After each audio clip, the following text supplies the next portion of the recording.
pengalaman yang kecil-kecil itu bisa membawa kalian ke mimpi kalian yang besar.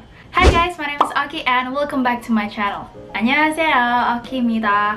Di video kali ini aku bakalan nyeritain gimana aku bisa exchange ke Korea di saat pandemi. Jadi aku ikut program dari ICO IPB. Jadi ini tuh dari kampusku sendiri di Indonesia, yaitu IPB.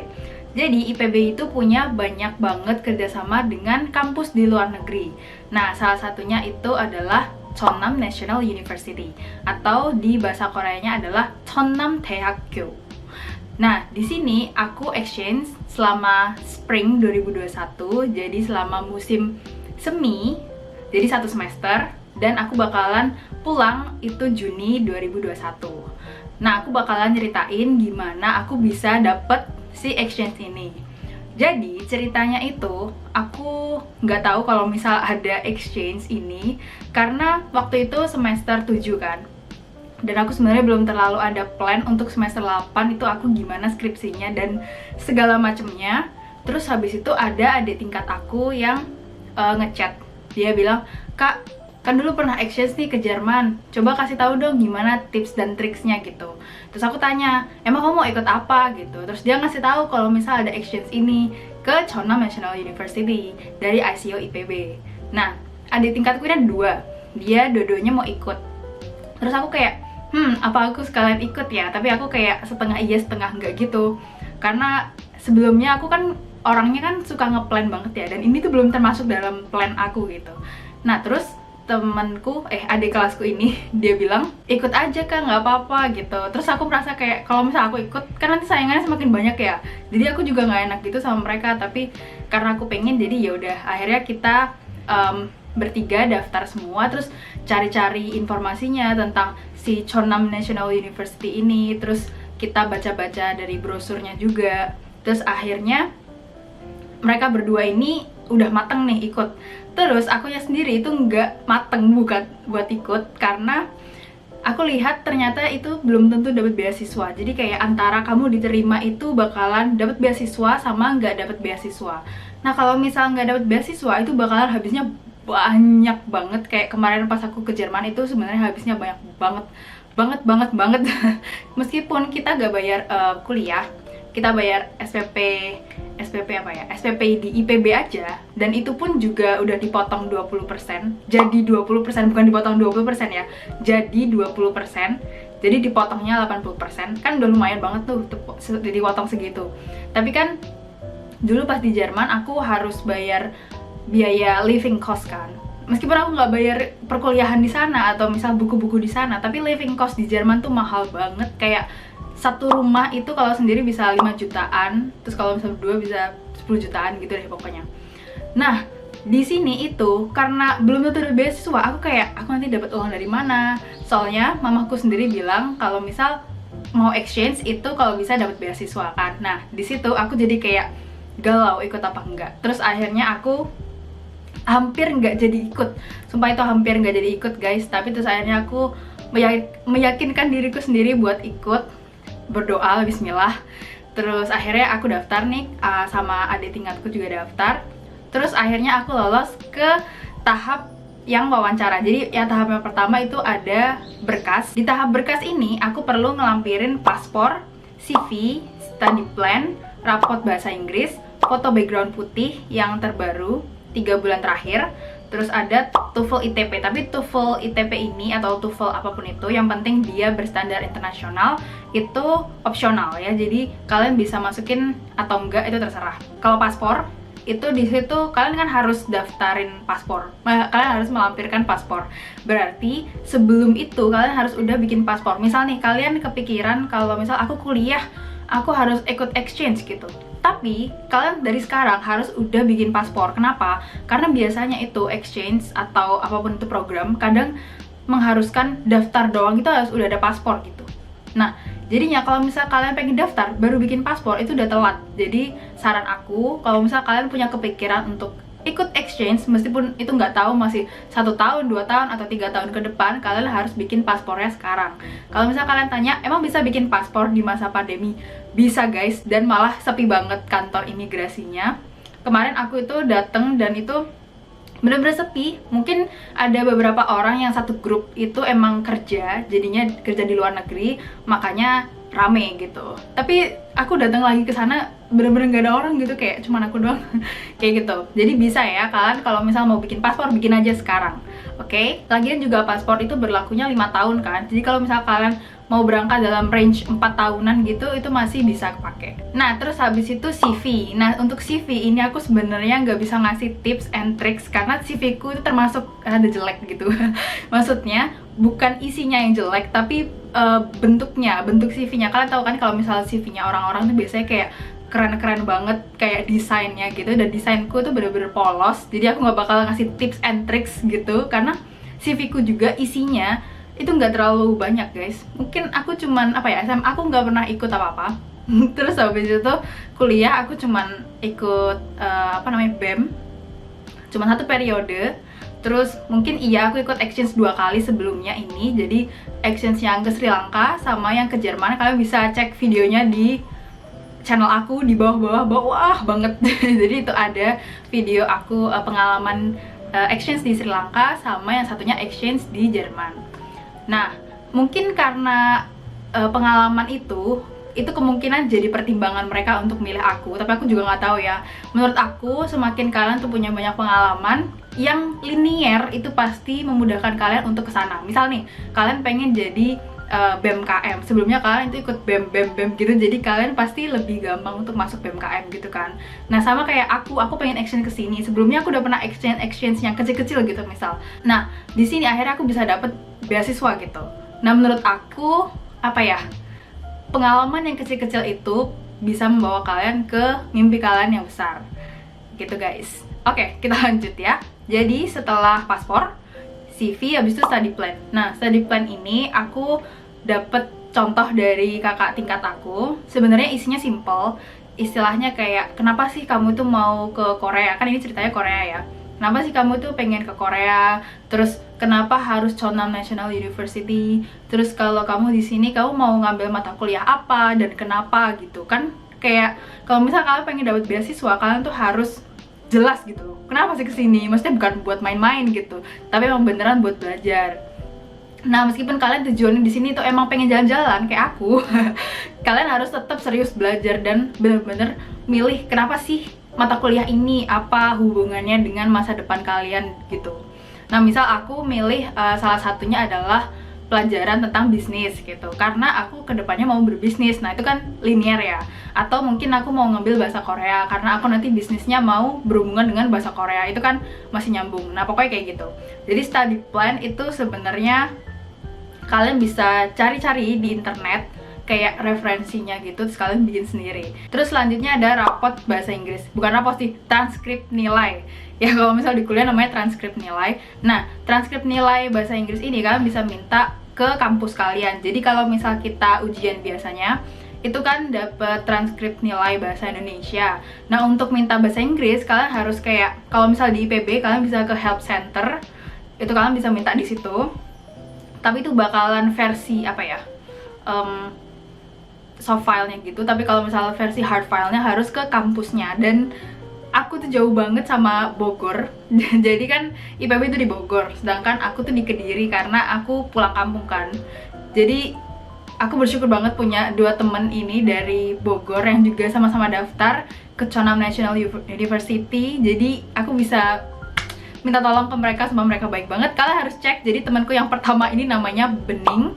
Bening itu juga punya Instagram, TikTok, dan juga YouTube. Kalian bisa cek linknya di description box. Dan yang satunya adalah Husna, dia juga sama kayak Bening, dia itu duta IPB. Kalian bisa juga cek Instagram dia. Oke, jadi pokoknya kalau transkrip nilai bahasa Inggris itu gampang, kalian tinggal minta kampus kalian. Cuman menurut aku kalau misal kampus kalian itu tipe kampus yang rada lemot ya buat nanggepin kalian. Nah, misal kalian nih ada exchange yang bakalan buka kayak 2 bulan atau 3 bulan, nah kalian mintanya sekarang. Karena biasanya ya gitu sih, ada kampus yang dia itu agak lama apa ya ngeresponnya, ada juga yang cepet. Mungkin kampusnya bukan kampus ya, biasanya kadang kita mintanya kan ke departemen atau ke fakultas lah. Kadang ada fakultas yang lemot, kadang ada yang cepat ya gitu deh pokoknya. Jadi kalian harus nyiapin jauh-jauh hari. Terus selanjutnya itu foto background putih. foto background putih ini terserah sih sebenarnya. Kalau aku kemarin foto lagi karena kan 3 bulan terakhir ya. Sebenarnya gak ada tulisan sih kayaknya 3 bulan terakhir atau ada ya, aku lupa. Pokoknya kalau bisa itu 3 bulan terakhir, jadi bener-bener terbaru. Jangan kayak aku misal udah semester 7 nih, terus aku ambil foto SMA, kan udah jauh banget ya. Maksudnya wajahku itu emang sih sama wajahnya, tapi kelihatan sekilas tuh kayak apakah ini orang yang sama gitu. Nah kayak gitu guys, jadi harus yang terbaru ya. Nah terus untuk yang TOEFL itu kan emang opsional, tapi kalian pernah pikir gak sih kalau misal kalian punya apa ya, kualitas yang bagus, maksudnya dengan TOEFL kalian yang bagus, itu kemungkinan kalian terpilih itu lebih besar daripada yang nggak pakai TOEFL. Jadi buat kalian yang pengen daftar exchange meskipun itu nggak perlu TOEFL, kayak opsional, kalian bisa tes guys, tes dari sekarang. Karena lumayan juga, maksud aku kalau misal ternyata kalian nggak jadi daftar kan, nilai TOEFL itu bisa ngasih tahu kalian, oh ternyata kemampuan bahasa Inggris aku tuh segini. Dan kalau misal kalian pengen apa ya, nantinya kerja itu juga harus perlu tes TOEFL, kalian bisa lihat, oh dari nilai aku yang sekarang ternyata kurang nih, berarti nanti aku harus belajar lagi, terus harus tes lagi. Kalian bisa apa ya, ngelihat ke depan gitu dengan si nilai TOEFL ini. Jadi nggak ada ruginya kalian tes TOEFL buat ikutan exchange atau sekedar pengen tahu kalian tuh bahasa Inggrisnya seberapa gitu. Oke, tadi itu yang berkas. Terus habis itu setelah lolos nanti bakalan dikasih tahu lewat email. Terus habis itu yang kedua adalah wawancara. Sumpah aku tuh trauma banget sama wawancara guys, karena aku sering banget ikutan exchange program dan itu setiap wawancara itu selalu gagal. Dan yang kemarin kayak yang Sri Lanka itu kan aku IELTS ya, itu tuh dia wawancaranya emang sederhana banget, kayak cuma 5 menitan. Dan nanyainnya cuman apa ya, nggak penting gitu loh. Jadi kalau misalnya IELTS itu pasti keterima kayak 100% karena kamu harus bayar semua-muanya sendiri kan. Nah kalau misalnya yang Jerman kemarin itu nggak ada wawancara karena apa ya, itu kayak fakultas aku, dekannya fakultas aku itu punya link ke sana, jadi kayak kita lebih gampang untuk ke sana tanpa harus kayak wawancara dan segala macamnya itu. Nah jadi yang lain selain dari itu, aku kan juga pernah daftar exchange ya, kemana-mana gitu, yang mengharuskan ada tes wawancara, dan itu aku mesti gagal. Buat kalian yang pernah lihat video di sebelah sini yang ceritanya aku gagal-gagal, itu masih ada gagal-gagal selanjutnya yang belum aku sempet ceritain, tapi nggak penting, namanya juga orang kan pasti sering gagal ya. Nah jadi aku trauma banget, terus aku kayak bener-bener nyiapin ini dengan totalitas. Dan yang paling penting itu adalah kalian harus baca study plan, karena study plan itu pasti ditanyain lagi, kayak mungkin emang bener di situ kalian udah nulisin kenapa kalian ambil matkul ini, alasannya gini. Nah tapi nanti kalian harus ditanyain secara face to face lewat Zoom. Kalau kemarin aku Zoom, itu kenapa gitu, karena kadang kita kayak bisa ngetik tapi nggak bisa ngomong gitu. Dan itu aku deg-degan banget, parah. Wawancara itu aku deg-degan banget, tapi alhamdulillah lancar. Jadi kalau nggak salah kemarin tuh ada 9 yang lolos ke wawancara. Jadi dari 9 ini, yang keterima ada 3 yang aku sebutin tadi, yaitu aku, Bening, dan juga Husna. Nah, di sini itu wawancaranya sebenarnya sebentar wawancaranya. Kalau nggak salah sekitar berapa ya? 10 menit sampai 15 menit. Cuman apa ya? Agak padat gitu sih pertanyaannya. Nah, di situ sebenarnya aku rada ragu sama jawabanku sendiri sih. Tapi terus habis itu endingnya aku tuh bikin kayak statement ending yang bagus menurut aku sih. Jadinya mereka kayak wah gitu kan. Jadi aku bakal kasih tahu endingnya gimana. Jadi di situ kan aku ambil mata kuliah yang namanya Korean Intermediate. Bentar, aku lupa. Pokoknya intinya itu aku speaking dan listening bahasa Korea untuk intermediate kan. Terus mereka nanya, kenapa kok intermediate gitu loh, Kak? Kenapa kamu sangat sombong gitu? Nah, ternyata pas pertanyaan itu aku udah siapin jawabannya apa. Jadi aku jawab karena aku udah ada basic bahasa Korea sebelumnya. Jadi aku merasa kalau misal aku tuh bisa ambil si kelas intermediate ini. Nah, di situ aku disuruh ngomong bahasa Korea, dan untungnya aku udah nyiapin kata-kata buat si wawancara ini ketika dia tanya. Akhirnya aku ngomong banyak tuh. Nih kalau nggak salah aku nyimpen kata-katanya apa. Nah sebenarnya aku cuma ngomong gini doang. 안녕하세요. IBB University의 대학생 어키입니다. 저는 어렸을 때부터 한국어를 관심이 너무 많아요. 2015년 제가 한국어 배우고 시작했어요. 그리고 2019년 제가 유튜브 채널 만들었어요. 제 실력이 아직 부족하지만 앞으로 제가 더 열심히 공부하겠습니다. 감사합니다. Nah, aku cuma ngomong gitu doang kan. Terus ngomongnya sambil deg-degan gitu. Tapi terus akhirnya mereka kayak, wah keren juga, meskipun aku nggak tahu kamu ngomong apa, tapi keren gitu, udah kayak orang Korea. Halah, padahal nggak juga sih. Nah, jadi wawancaranya itu pakai bahasa Inggris. Cuman apa ya, kalau misal kalian sering banget kayak aku yang ikutan exchange terus wawancaranya bahasa Inggris, udah bukan sesuatu yang bikin shock sih sebenarnya. Jadi bahasa Inggris itu sangat penting meskipun kalian pergi ke negara yang bukan berbahasa Inggris seperti aku kan di Korea ini. Tapi bahasa Inggris yang harus diutamakan ya, karena kalian kalau nggak bisa bahasa Inggris terus kalian gimana mau ngomong sama orang-orang gitu guys. Oke. Selanjutnya adalah tentang pendanaan. Nah, pendanaan ini aku dapat beasiswa dari AIM Scholarship, namanya tuh AIM Scholarship. Di sini tuh aku dapat 2.500 USD atau sekitar 35 juta. Jadi itu hitungannya kayak partially funded, jadi kayak setengah, bukan setengah, sebagian. Karena aku harus bayar tiket pesawat aku sendiri, terus aku harus bayar tes PCR aku sendiri, terus aku harus bayar karantina yang mahal. Jadi karantina aku ini tuh 10 juta guys. Dan 10 juta ini kalian jangan kaget, ini termasuk murah banget daripada kalau kalian ke fasilitas pemerintah yang bisa lebih dari 20 juta. Oke, jadi tadi kan aku udah bilang kalau misal, oh ya sama visa juga aku bayar sendiri. Jadi yang dapat beasiswa itu apa aja sih kok bisa sampai segitu banget, 35 juta. Nah, jadi itu tuh termasuk asrama, makan, udah perkuliahannya juga, sama kegiatan cultural trip. Jadi kalau misal ini AIM Scholarship ini tuh sering banget jalan-jalan. Nah, jalan-jalannya itu udah tercover sama si beasiswanya ini. Kayak kita misal ketemu tiap seminggu atau 2 minggu gitu sama anak-anak yang dapat beasiswa yang lain juga. Untuk ya kumpul-kumpul lah, sharing-sharing gitu. Itu juga udah termasuk di biaya ini. Terus karena ini pandemi, jadi biayanya itu menurut aku sedikit lebih banyak. Bukan sedikit sih, lebih banyak sih. Karena pertama kalian kan harus tes PCR, dan tes PCR nggak mungkin sekali pas penerbangan doang kan. Tapi tes PCR yang untuk visa itu kan juga harus tes PCR. Cuma sekarang nggak sih. Jadi pokoknya harus ada tes PCR. Kalian pasti ngeluarin duit buat itu. Terus juga kalian pasti ngeluarin duit buat karantina. Dan karantina ini kalau misal kampus kalian nggak bantuin kalian, kayak yaudah kamu datang ke sini tapi karantina kamu pemerintah, gimana coba? Kalian harus ngeluarin duit banyak banget.